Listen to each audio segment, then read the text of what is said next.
La demolizione iniziata la settimana scorsa ora è certo non lascerà un deserto in via Anelli.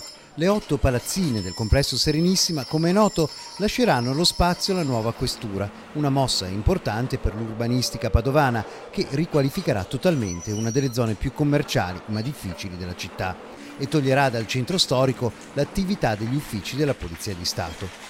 La certezza, inutile sottolinearlo, in Italia può esserci solo se a un progetto seguono i fatti. E i fatti, sia chiaro, sono tali solo se ci sono i fondi per realizzarli.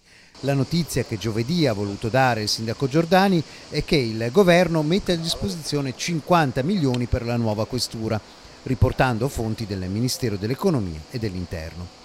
Per il sindaco si tratta di un passo importante perché si inserisce nell'ampia partita di giro che vede il comune prendere possesso dell'area pregiatissima e centrale della caserma Prandina, ceduta dallo Stato, e al centro anche di appetiti progettuali non da poco tra chi vorrebbe asfaltare tutto e farci un parcheggione e chi invece desidera un progetto molto più moderno con verde pubblico e servizi per i cittadini.